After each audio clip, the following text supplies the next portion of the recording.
বাংলাদেশটাকে একটা জমিদারি মনে করতেন, শেখ পরিবারের একটা জমিদারি।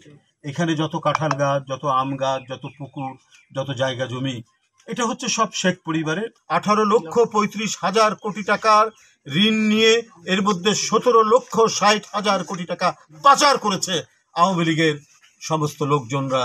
আজকে আবার দেখলাম যে অসহায় মানুষদের জন্য যে জায়গাটি বরাদ্দের কথা বলা হয়েছে, সেখানেও কয়েকটি প্লট হচ্ছে শেখ পরিবারের।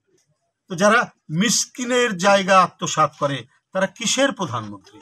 বাংলাদেশটাকে একটা জমিদারি মনে করতেন, শেখ পরিবারের একটা জমিদারি। এখানে যত কাঁঠাল গাছ, যত আম গাছ, যত পুকুর, যত জায়গা জমি, এটা হচ্ছে সব শেখ পরিবারের। তাহলে তার যে নায়েব, গোমস্তা এবং প্রজারা আছে আওয়ামী লীগ, যুবলীগ, ছাত্রলীগের, তাদের যখন তারা মনে করবে সেটা তারা লুটে নিবে, সেটা তাদেরকে দখল করবে, এটাই হচ্ছে প্রবণতা। এইভাবেই 15-16 বছর শেখ হাসিনা দেশটা চালিয়েছে এবং যে এর বিরুদ্ধে কথা বলতে গেছে তাকে নিরুদ্দেশ করে দিয়েছে, তাকে অদৃশ্য করে দিয়েছে, তার কোনো হদিশ পাওয়া যায়নি। এবং এইটা করতে গিয়ে তিনি শুধুমাত্র সাধারণ নেতাকর্মী নয়, এখানে সংসদ সদস্য রয়েছেন, এখানে শ্রমিক নেতা রয়েছেন, এখানে ছাত্র নেতা রয়েছেন, এখানে যুব নেতা রয়েছেন, এখানে নির্বাচিত প্রতিনিধিরা রয়েছেন, এদেরকেও তিনি গায়েব করে দিয়েছেন। এত হিংস্র, এত সর্বনাশা তার ফ্যাসিজম ছিল। এই ফ্যাসিজমে তিনি অপোজিশন কোনো কণ্ঠস্বর, বিরোধী কোনো কণ্ঠস্বর তিনি রাখতে চাননি।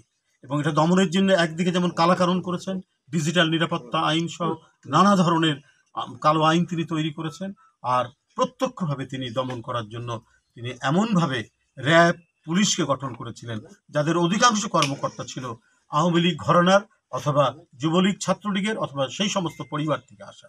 তারা নিষ্ঠুরভাবে মিছিল দেখলে পরে, সমাবেশ দেখলে পরে তারা সেখানে আক্রমণ করেছে। এই দিনাজপুরে আমাদের অনেক কেন্দ্রীয় নেতৃবৃন্দ এসেছে, কত নাতিজা করেছে, এখানে কত ধরনের জুলুম করেছে। এই অনুমতি দেয়, আবার পরক্ষণে বলে যে অনুমতি দেই না, এই অনুমতি দেই, এই দেই না। সবাই এসেছেন আতঙ্কের মধ্যে, ভয়ের মধ্যে। কখন পুলিশ এসে হামলে পড়ে, স্থানীয় নেতৃবৃন্দ যেমন আতঙ্কের মধ্যে, তেমনি বাইরে থেকে কেন্দ্রীয় নেতৃবৃন্দরা এসেও আতঙ্কিত থাকে। তো 30 লক্ষ মানুষ কি শেখ হাসিনার জমিদারি দেখার জন্য জীবন দিয়েছিল? 2 লক্ষ মা বোন যে নির্যাতিত হয়েছিল সেটা কি শেখ হাসিনার একক আওয়ামী জমিদার প্রতিষ্ঠা করার জন্য? আপনার শুধু পরিবারের জন্য পূর্বাচলে 60 কাঠা জায়গা, আপনাদের এত জায়গা, আপনাদের এত বাড়িঘর চারিদিকে, ঢাকা শহরের সমস্ত বিল্ডিং, সেই জায়গায় আপনি 60 কাঠা জায়গা হচ্ছে আপনার একেবারে নিজস্ব, শেখ রেহানা এবং তার মেয়ে, তার ছেলে, শেখ হাসিনার ছেলে মেয়ে, সবার জন্য তিনি 60 কাঠা জায়গা পূর্বাচলে রেখেছেন।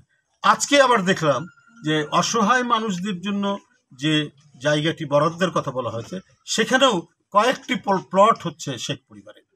তো যারা মিসকিনের জায়গা আত্মসাৎ করে তারা কিসের প্রধানমন্ত্রী? 18,35,000 কোটি টাকার ঋণ নিয়ে এর মধ্যে 17,60,000 কোটি টাকা পাচার করেছে আওয়ামী লীগের সমস্ত লোকজনরা, তাদের ব্যবসায়ী, তাদের দলের লোক, তাদের বিভিন্ন ধরনের খয়ের খাজারা তারা পাচার করেছে। এটা আমার স্ট্যাটিস্টিক্স নয়, এটা দেশের সমস্ত অত্যন্ত পরিচিত গণমাধ্যমের এই স্ট্যাটিস্টিক্স। অর্থাৎ আপনি 15 বছরে 75,000 কোটি টাকার আপনি যদি দেখা যায় অফিসিয়ালি 75,000 কোটি টাকার আপনি কাজ করেছেন, পদ্মা সেতু, এই সেতু। এর মধ্যেও আবার এই টাকার মধ্যেও যে কত দুর্নীতি হয়েছে তার শেষ নেই। সুতরাং আপনার যে উন্নয়নের যে ফানুস উড়িয়েছিলেন, এই উন্নয়নের ফানুস ছিল লুটের, এই উন্নয়নের ফানুস ছিল হরি লুটের।